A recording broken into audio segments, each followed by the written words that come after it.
এই যে আমার টুনু, ওইটা আমার টুনু, এই যে আমার কাজু বাদাম গাছ, অনেক অনেক জাম হয়েছে, মোট 10টা হয়েছিল। আজকে সকালবেলা গাছের থেকে জারমুন ছিললাম। এই যে আমার চিনি হাঁসগুলো। হ্যালো, আসসালামু আলাইকুম। আমি কলিকল্পনা, সাউথ কোরিয়া থেকে। বাংলাদেশের গ্রামের বাড়ি, আমাদের গ্রামের বাড়ি। ওই যে সেই ছোট্ট ভাঙা ছোট্ট একটা ঘর, ওই যে উপার দিয়ে শুধু পানি পড়ে, মানে পানি পড়ে কখন? যখন বৃষ্টি হয়, প্রচুর বৃষ্টি হয় বা একটু বৃষ্টি হয়, অনেক অনেক জায়গা থেকে পানি পড়ে। আর আমার আম্মা করে কি, ওই এক জায়গায় একটা বালতি, এক জায়গায় একটা বোল, আমরা গিয়ে দেখলাম যে এক জায়গায় বালতি, বোল, পলিথিন দিয়ে রেখে দিছে। উপর থেকে অনেক অনেক বৃষ্টির পানি পড়ে, সেজন্য মানে সব জায়গায়, মানে প্রায় প্রায় জায়গাতেই বালতি, বোল, একটা টিনের জিনিস রেখে দিয়েছে আমার মা। আর ঘরের উপরে একটু কাজ করতেছেন, লোকজনকে ডাকা হয়েছে। তারপরে এইখানে ওইখানে একটুখানি সুন্দর করে পরিষ্কার টরিষ্কার করার জন্য ওই পাশে যে ঘর কতগুলা ভাঙা হয়েছে সেই ইটগুলো ইয়ে করে দিচ্ছেন, এখানে লোহা ঠিক করতেছেন এক কাকা। পাশেও যে একটা ঘর ছিল ভাঙা চোরা, ওই ঘরটাও ঠিক করা হইতেছে। মানে যতটুকু সাধ্যে কুলাইতেছে ততটুকুই করা হচ্ছে। আর এই পাশ থেকে গেলে ওই যে সামনের দিকে যে যে ঘরটা ভাঙা হয়েছিল আপনারা দেখতেছিলেন, অনেকেই বারবার জিজ্ঞাসা করতেছিলেন আম্মা কেমন আছে বা বাড়ির খবর কি। আম্মা জাস্ট এই মুহূর্তে আজ 3 দিন ধরে আম্মা অনেক অসুস্থ, প্রচুর অসুস্থ। এটা খুলনা থেকে দুইজন আপুর আসছিলেন, তারা সাহায্য করলেন যে যে ইটগুলো ঠিকঠাক করার জন্য। অনেক সুন্দর করে ওনারা কাজ করছেন, ওনাদের কাছে অনেক অনেক কৃতজ্ঞ, অনেক অনেক থ্যাংক ইউ। যথেষ্ট পরিশ্রম করে ওনারা কাজ করছেন। তো আম্মার কথা বলতেছিলাম, আম্মা আজ 3 দিন ধরে প্রচুর প্রচুর অসুস্থ, আপনারা আম্মার জন্য দোয়া করবেন। আর বিশেষভাবে আমাদের যে সমস্যাটা হচ্ছে, আপনারা অনেকেই জিজ্ঞাসা করেছিলেন আমরা কয় ভাই বোন। আসলে ভাই তো আছে, বোনও আছে, কিন্তু দেখার মতো কে আছে বলেন? সবাই তো উপর থেকে অনেক বেশি বেশি বলে, নিচ থেকে বলি। আমি এত দূর থেকে আম্মাকে অনেক কঠিন কঠিন কথা বলে যে আম্মা তুমি এইটা করবা না, ওইটা করবা না। মানে আমার যতটুকু সাধ্য আছে আমি ততটুকুই বলতেছি, ততটুকুই খোঁজ খবর নিতেছি। কিন্তু তারপর অনেক কিছু কিন্তু থাকে, অনেক অনেক কথা থাকে যে কথাগুলো বলার বা মানে বলার জন্য যে কথাগুলো থাকে, সেই কথাগুলো বলতে না পারা, যে ব্যথাগুলো, কষ্টগুলো, সেগুলো সব সময় থাকে, সব সময় বয়ে বেড়াতে হয়। আমি জানি না আমার এই ব্লগটা আজকে কতজন দেখবেন, কারণ অনেকেই আমার ভিডিওগুলো ইদানিং দেখতেছেন না। আর উপরে কিন্তু প্রচুর কাজ হইতেছিল, টিনের ঘর যেহেতু, এবং পাশের যে ঘরটা একেবারে ভেঙে চুরে গেছে, সমস্ত কিছু কাজ হচ্ছিল। সামনে কাঠের ঘর ছিল, সেই ঘরগুলো সম্পূর্ণ খুলে ফেলা হয়েছে। মানে প্রচুর কাজ, শুধু কাজ আর কাজ। এত এত বিছানো একটা ঘর বাড়ি, তার ভিতর থেকে আম্মা অসুস্থ, আম্মার একেবারে তদারকি করতেছেন, লোকজন এসে কাজ করতেছেন। মানে সমস্ত কিছু, এই যে এই রুমটাও কাজ করা হচ্ছে, পাশে কাঠের যে ঘরগুলো আছে সেখানেও কাজ করা হচ্ছে। অনেক ভাইয়েরা এসে কাজ করেছেন, তাদের কাছে অনেক অনেক কৃতজ্ঞ। আবার এই ভাইরা, অনেকেই বলতে পারেন যে ভাইয়েরা আসলে কিভাবে কাজ করছেন। ভাইরা কন্টাকে কাজ করছেন, যে এত তাদের তাদের একটা ডিমান্ড ছিল যে এতটা টাকা দিলে পরে তারা তাদের মতো করে কাজ করে দেবেন। হ্যাঁ, আমরা ওইভাবে কাজ করাইছি, যে হ্যাঁ তাদেরকে এই টাকাটা দেওয়া হবে, তারা এইভাবে কাজ করে দিয়েছেন এবং ভালো কাজ করছেন। কিন্তু কন্টাকে কাজ দিলে যে সমস্যাটা হয়, ওনারা না কাজটা অনেক তাড়াতাড়ি করে দেয়, আমাদের অনেক লাভ হয়। কিন্তু ওনারা তাড়াতাড়ি করতে গিয়ে ওনাদের অনেক অনেক বিপদ হয়, অনেক অ্যাক্সিডেন্ট হয়, হাত পা কেটে যাচ্ছে, হাত পা ছিঁড়ে যাচ্ছে, মানে ছিঁড়ে যায় যেটা, যে কেটে যাওয়া, তারপর একটু রক্ত বের হয়, এরকম প্রচুর যে সমস্যাটা হয়।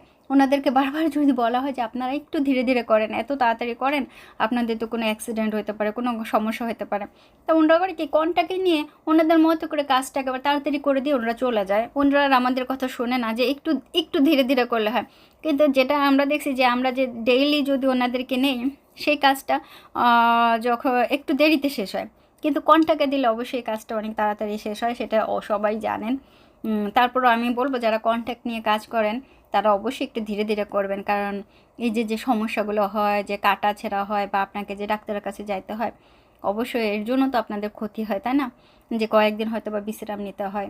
একজনকে তো শুনলাম, আমাদের পাশেই আরেকজনকে শুনলাম যে কন্টাকে ওরকম কাজ নিয়ে কাজ করতে গিয়ে আমাদের বাড়ির একটু একটু একটু একটু একটু দূরে তিনি ইন্তেকাল করছেন।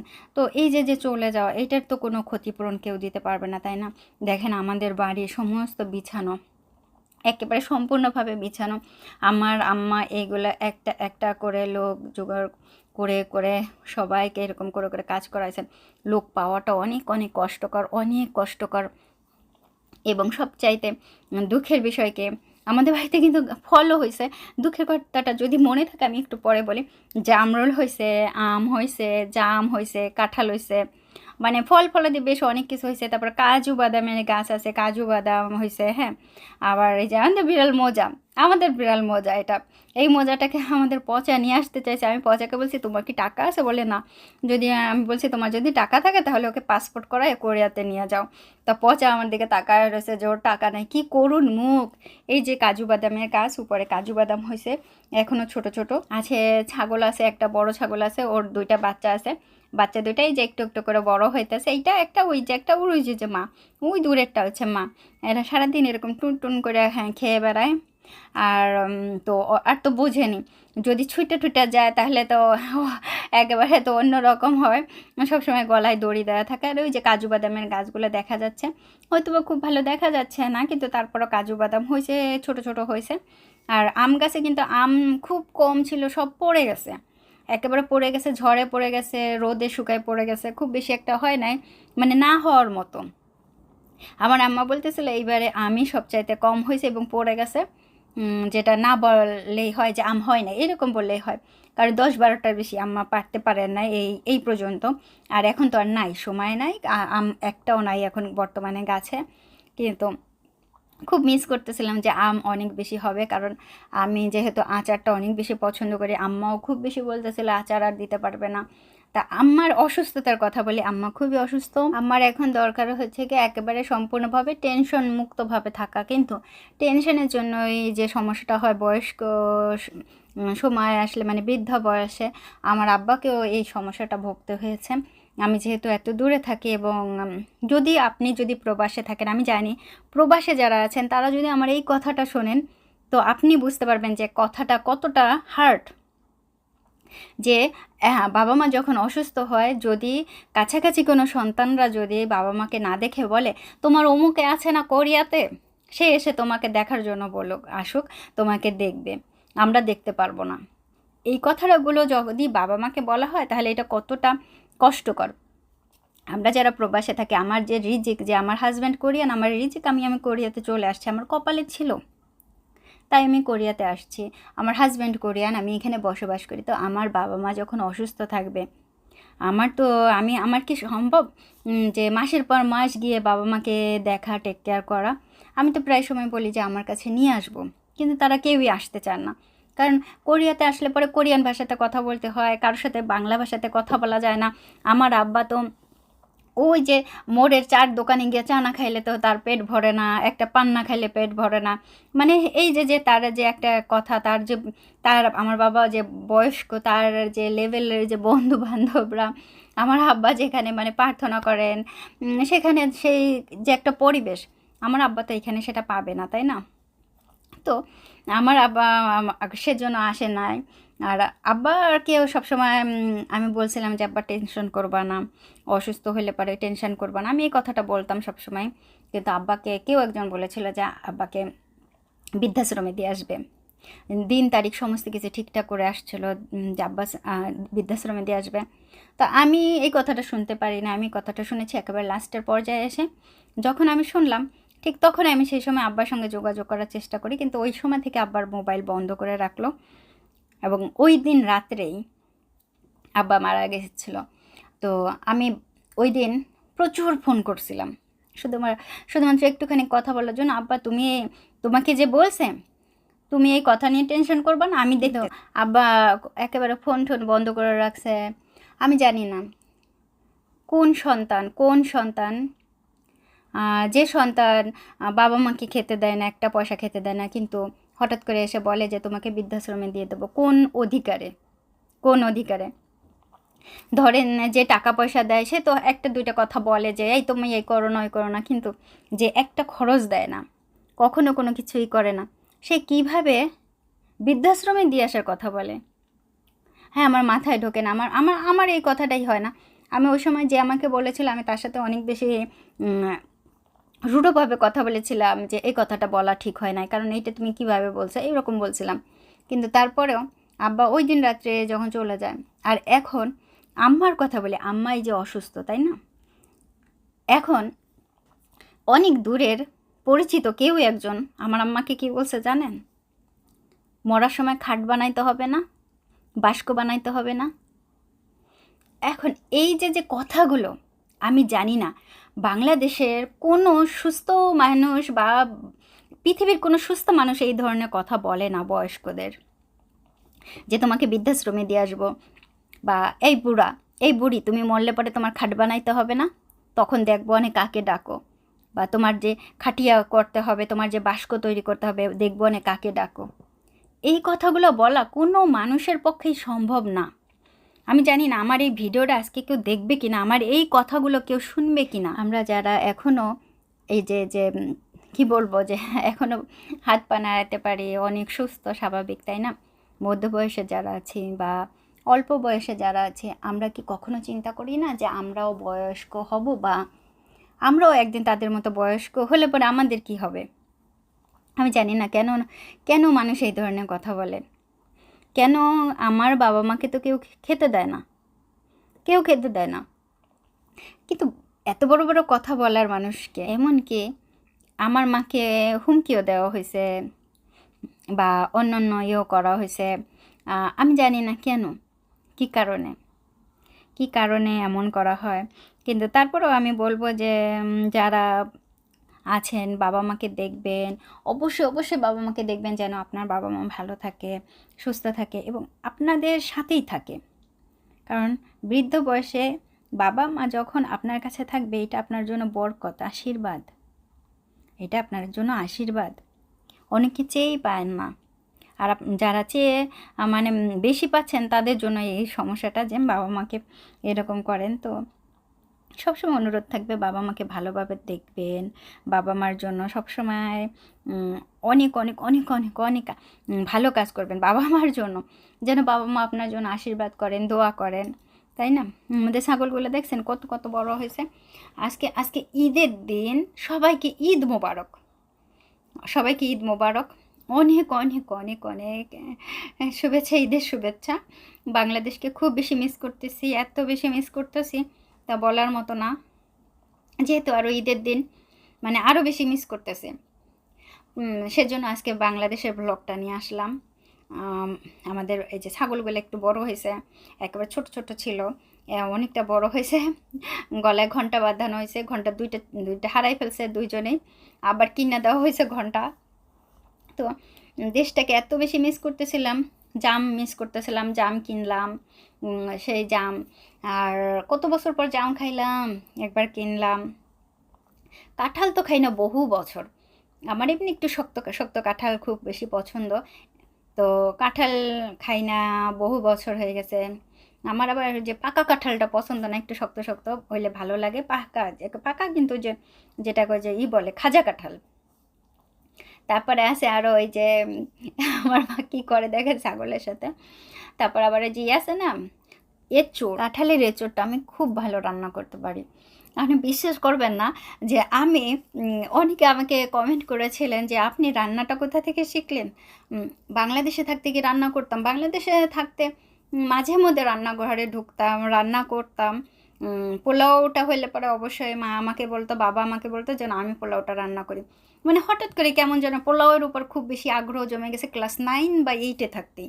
ওই সময় থাকতে পোলাও ভাত রান্নাটা স্টার্ট করে দিয়েছিলাম, এবং হঠাৎ করে মানে আমি আমার পদ্ধতিতে রান্না করা আরম্ভ করলাম, খুব সুন্দর করে রান্না করলাম, মানে সবাই খেয়ে একেবারে অবাক হয়ে গেছে। আমি যখন মানে খুব সম্ভবত ক্লাস 8-এ পড়ি, খুলনাতে থাকতাম আমরা, আর ওই সময়ের পর থেকে যতবারই রান্না হবে পোলাও, মা বলতো বাবা বলতো কলি রান্না করুক, মানে আমার এত লাগতো, খুব ভালো লাগছিল পোলাওটা। আমি পোলাওটা রান্না করতাম, কাঁঠালের এঁচোড় করতাম, মানে এই যে যে খাবারগুলো আমার এত ভালো লাগতো। আর আমি যখন রান্না করতাম একটু বেশ ঝাল দিতাম, প্রচুর ঝাল দিতাম। আমার বাবার রেডিও ক্যাসেট এগুলো সারাতেন, মেরামত করতেন, রিপেয়ার করতেন। তো বাবা যখন সন্ধ্যাবেলায় বাড়িতে আসতো, তো আসার পরে যখন ভাত খাইতো, যখন খুলনা থাকতো তখন তো দুপুরবেলা এসে ভাত খেয়ে আবার চলে যেত, হ্যাঁ। আবার বিকেলবেলা আবার যাই তো আবার আসতো এরকম। বাবার একটা দোকান ছিল। তো এখন যখন আমরা বটিয়াঘাটা, খুলনা বটিয়াঘাটার দিকে জমি কিনে চলে যাই, যখন আমার আব্বা আম্মা যখন চলে যায় তখন আমরা তো সাথে করে যাই, সবাই স্বভাবত আমরা ভাই বোনেরা যাই। কিন্তু এখন ওইখানে যাওয়ার পরে তো আব্বা তো আর দুপুরবেলা আসে না, ওই সকালে চলে যায় আর রাত্রেবেলা আসে। তো রাত্রেবেলা আসার পরে যখন খাবার টাবার খাইতো, খাবার সময় দেখতো কে খাবার যখন ঝাল হইতো, আমার আব্বা একবারেই বুঝে যেত যে আমি রান্না করছি। মানে চোখ থেকে পানি, নাক থেকে পানি বেরোলো, আমার আব্বা কখনো বলতো না যে রান্না খারাপ হয়েছে, প্রচুর ঝাল হয়েছে, দেখেন এই ছাগলগুলো কী করতেছে। আব্বাকে খুব বেশি মিস করি। আমার শুধু এই একটাই, এই যে এখন তো কোরবানিরই অনেকে আমার হয়তো বা ভিডিওটা দেখতেছেন, কোরবানির সময় আব্বা দেখেন আমাদের গাছে সজনা হয়েছে, অনেক সজনা হয়েছিল। আমার আব্বা কোরবানির সময় প্রচুর মাংস নিয়ে আসতো, কারণ চাচারা অনেক অনেক চাচারা ছিলেন, চাচারা মাংস দিয়ে দিত, সেই মাংসটা প্রচুর পরিমাণে আমাদের ঘরে এই মাংস খাওয়া হতো। কোরবানির মাংসটা অনেক বেশি মিস করি, কারণ এখন পরিচিত কেউ নাই, এখন আব্বার পরিচিত নাই বিধায় এখন আমাদের খাওয়া হয় না, আর এইভাবেই হয় না, সেজন্য এটা খুব বেশি একটা কষ্টের যে এখন আর কেউ দেয় না কোরবানির মাংস, এখন কেউ দেয় না, খুব কষ্টের। কোরবানির মাংসটা সবচাইতে বেশি পছন্দ লাগে, আমার কাছে খুব ভালো লাগে, মজা লাগে। তো তারপরে হচ্ছে গিয়ে এখন আব্বাকে খুব বেশি মিস করি। আমার কাছে যদি আল্লাহর কাছে যদি কখনো কোনো কিছু চাইতে হয়, সবসময় চাই, যদি কখনো আল্লাহ আমাকে বলে যে তুমি কি চাও, তো আমি একটা কথা বলবো যে আব্বার সাথে কথা বলতে চাইছিলাম, অনেকবার ফোন করছিলাম কিন্তু কথা বলতে পারি নাই। আমি আব্বার সাথে কথা বলবো, কিন্তু তারপর ওই আছে, আমি আব্বা যখন মারা যায় না, ওই দিন রাত্রেবেলা আমি স্বপ্নে দেখেছিলাম, ওই দিন রাত্রে স্বপ্নে দেখেছি আমার আম্মা মুরগির ছাও কিনছে, হাঁসের ছাও কিনছে, বুঝছেন, আবার এই যে ছোটো ছোটো তরমুজ কিনছে, তরমুজ খাইতে ইচ্ছে করছিল, তরমুজ কিনছে, বড় তরমুজ পায় না, এই ছোটো ছোটো তরমুজ কিনছে। তো তারপরে কি হয়েছে শুনেন, আব্বা আমাকে ওই দিন রাত্রে দিছিল, স্বপ্নে দেখা দিছিল, আব্বা যে দিন রাত্রে মারা যায় ঠিক ওই সময় এই যে বাড়িতে যে কাজ হইতেছে, লেট্রিন দরকার হয় বাইরে, কারণ তারা লেট্রিনে যায়, কারণ একটা লেট্রিন আছে ওই পাশে, ওইখানে সবাই যায়, কিন্তু এই পাশে কাজ করতে করতে না অনেকে যখন লেট্রিনের দরকার হয় তখন লেট্রিনে যাইতে পারে না, সেজন্য বাইরের লোকজনের জন্য লেট্রিন দুইটা করা হয়েছে একেবারে এই করে। আর এই দেখেন এই পাশের আবার সে টিন ভাঙা টিন ছিল, এই টিন দিয়ে আবার একটু বেড়ার মতো করা হয়েছে।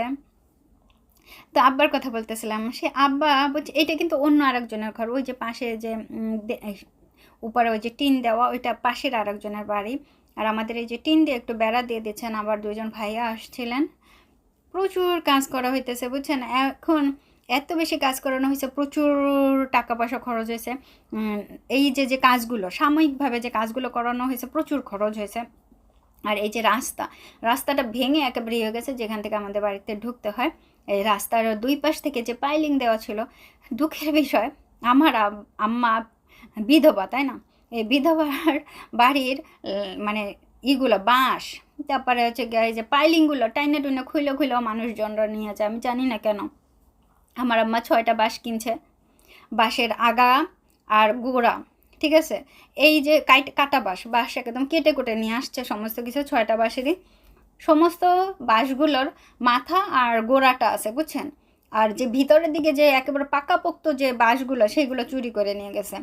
আর এই দেখেন বড় সাপ, একটা সাপে হয়েছে, এটা ছোট, এর থেকে বড় বড় সাপ আমাদের বাড়িতে সবসময় মারা হয়, এটা অনেক ছোট সাপ, প্রায় আমাদের বাড়ি থেকে সাপ মারা হয়, এটা কোনোই না। এই যে হাঁসের বাচ্চা কিনছে আমার আম্মা, পালন করতেছে, মুরগির বাচ্চা কিনছে, তারপরে আর কি ওই যে আরও অনেক কিছু করে রাখতেছে, বুঝছেন। আর এখন বলি যে যে চুরি করে, তাই না, আমি জানি না কেন, 6টা বাঁশ কিনছে, কাইটটা নিয়ে আসছে বাঁশগুলো, তার ভেতর দিয়ে চুরি করে নিয়ে গেছে। দেখেন গাছের জাম, কত জাম হয়, তাই না, গাছে জাম হয়েছে, জামরুল হয়েছে, প্রচুর ফল দিয়েছে, যেটুকু খাওয়া যায় না কেন, বাদ বাকিটা কিনা খাওয়া লাগে। এই জাম খাবার জন্য আমি যখন গতবার গেছিলাম, একজনের রিকোয়েস্ট করতে আমার হাত পা ব্যথা হয়ে গেছিলো, কিন্তু তারপরও খাইতে পারি না, মুখ তো ব্যথা হয়ে গেছে, মানে যাইতে তাদের বাড়িতে যে বললাম যে গাছের নিচে রয়েছে, যে আমি টাকা দিচ্ছি, আমার মাত্র 2-3টা পায়রা দিলেও দাও, দিল না তো দিলই না, জানেন, দেয় নাই। তারপরে এই যে গত বছর আমি একটা জামের বক্স একটা কিনছিলাম, প্রথম যখন এই যে দেখলাম যে গত বছর থেকে জাম বিক্রি করতেছে কোরিয়াতে এই সে অ্যাপের মাধ্যমে, তখন আমি একটা জামের একটা কৌটা কিনছিলাম। তো প্রথমবার কৌটাটা কেনার পরে দেখলাম যে সে এই না, ভালো না, সেটাকে আমি আবার রিটার্ন ফেরত ফেরত দিয়ে আবারও সেটাকে অর্ডার করছি আর এক জায়গা থেকে। সেটা ভালো ছিল, সেটা খাইছিলাম, এখনও আছে। গত বছরের জাম আমি রাইখে দিছি এখনও ডিপের ভিতরে, বুঝছেন, যে পচায় মশায় ধীরে ধীরে খাবো। আর সুন্দর করে বেড়া দিছেন ভাইয়ারা, এর জন্য অনেক অনেক অনেক অনেক ধন্যবাদ ভাইয়াদের কাছে। গাছে কাঁঠাল হয়েছে, এই কাঁঠাল যে এত এত স্বাদের হয়েছে, আমার আম্মা বলতেছে কাঁঠাল খুব ভালো হয়েছে। তা আব্বা থাকাকালীন একবার কাঁঠাল হয়েছিল, তারপরে আর এই যে 3 বছর আর কাঁঠাল হয় না, এই এই যে হইলো কাঁঠাল। তো এবারে 10টা কাঁঠাল হয়েছে। তা আম্মা একটা খাইছে, খেয়ে বলছে খুব ভালো হয়েছে, খুবই মিষ্টি হয়েছে। তা এই যে দেখেন চীনা হাঁসের বাচ্চাগুলো, আমরা যখন গেছিলাম আমার প্রথম ভিডিওগুলো দেখলে পরে বুঝবেন না যে এখানে রাস্তাটা ওই যে যে বড় বড় পাথর দেওয়া ছিল, এর থেকে আমরা পড়ে যেয়ে কয়েকবার ব্যথা পাইছি, আম্মা পড়ে যায় ব্যথা পাইছে। আম্মা সেইগুলো এই যে এখন ইট দিয়ে সুন্দর করে সাজাইছে। আম্মা অনেক পরিশ্রম করতেছে, যে গাছ বাড়ির যে কাজ করার জন্য তদারকি করতেছে, এটা ওটা এটা সারাইতেছে, সমস্ত লোকজনকে ডেকে নিয়ে এসে কাজ করাইতেছে, প্রচুর কষ্ট করতেছে। আপনারা অনেকে অনেকে জিজ্ঞেস করতেছিলেন আব্বা আম্মা বা আমার অবস্থা কীরকম, সমস্ত কিছু আজকের ভিডিওতে আপনারা দেখতে পারলেন, জানতে পারলেন অনেক কিছু। হয়তো বা আজকের ভিডিওটা অনেকেই দেখবে না, আমি জানি অনেকেই দেখবে না, কিন্তু তারপরেও আজকের ভিডিওটা দিলাম। কাঁঠালটা দেখছেন বিছনার উপর আইনা রাখছে, কাঁঠালের কত ভাগ্য, তাই না? আমার আম্মা কাঁঠাল বিছনার উপর উঠায় রাখছে, মানে কাঁঠালের ভাগ্য দেখে আমি আমি না, এটা বিছনা না, এটা তো সোফা। হ্যাঁ, এটা সোফার উপরে রাখছে, সোফার উপরে একটা কাপড় দিয়ে রাখছে, বুঝছেন। আর এই যে বাইরে যে একবার ইটা আছে আমাদের, ওই যে দরজার, মানে দরজা না কি যেন বলে, এটা রাস্তা, মানে বাড়ির ভিতরে ঢোকার রাস্তা, সেই রাস্তাটাকে পাইলিং দিয়ে সুন্দর করে আবার নেট ঠেট দিয়ে, বুঝছেন, সুন্দর করে করা হইতেছে। এই নেট, এই পাইলিং খুইলা নিয়ে যায়, জানেন, আমার আম্মা দেখছে যে যারা নিয়ে যায়। তো কিছু বলার নাই, মানে কোনোই নাই, কিছু বললেও তারা করে না, গায়ে লাগায় না, কিচ্ছু করে না, একদম অন্যরকমভাবে। দেখেন এই চীনা হাঁসের বাচ্চাগুলো কি সুন্দর করে হাঁটতেছে, তাই না? বেশ ভালো লাগতেছে। তো ওরা না বুঝে না, বুঝছেন, সারাদিন শুধু হাঁটতে চায় আর এই জায়গা থেকে ওই জায়গা যাইতে চায় আর ই করতে চায়, বেশ লম্বা লম্বা সুন্দর লাগে না? পচাকে দেখাইতেছিলাম, পচা বলতেছিল কি সুন্দর চীনা হাঁসের বাচ্চা, মানে ওর এত পছন্দ হয়েছে। এই যে রাস্তার কাজগুলো হইতেছে, প্রায় হয়ে গেছে, অনেক সুন্দর করে করছে। আমি বারবার করে আম্মাকে বলতেছিলাম আমাকে আপডেটগুলো দেবা যে তুমি কি কি করাইছো। তা এই ভিডিওগুলো কিন্তু জমানো ভিডিও, বেশ কয়েক মাসের জমানো ভিডিও, সেটা আজকে আমি আপনাদের সামনে এই যে নিয়ে আসলাম। তো অনেকে আমাকে জিজ্ঞাসা করতেছিলেন আবার বাড়িতে যাব কবে। আমার তো এখনই যাইতে ইচ্ছা করতেছে, কারণ অনেক অনেক অসমাপ্ত কাজ রয়েছে, যে কাজগুলো সমাপ্ত করার জন্য আমাকে যাইতেই হবে, অবশ্যই যাইতে হবে। কিছু কাজ সমাপ্ত করার জন্য, কিছু কাজ করার জন্য, কিছু কিছু মানে কি সমস্ত কিছুই করার জন্য। তারপরে আম্মা আছে, আম্মাকে তো দেখতে যাইতে হবে। আম্মার সাথে আম্মার শরীরটা ইদানিং অনেক বেশি খারাপ যাইতেছে। আপনারা সবাই আমার আম্মার জন্য দোয়া করবেন, কারণ অনেক বেশি অসুস্থ। আর আজকে ঈদের দিনে অনেক অনেক দুঃখের কথা বললাম, অনেক মানে আমার ভেতরের কিছু কথা বললাম, আমি অনেক দুঃখিত। আপনারা সবাই ভালো থাকবেন, সুস্থ থাকবেন, আমাদের জন্য দোয়া আশীর্বাদ করবেন, আমার আম্মার জন্য দোয়া করবেন, অবশ্যই দোয়া করবেন, আমাদের জন্য বিশেষভাবে দোয়া করবেন যেন আমরা ভালো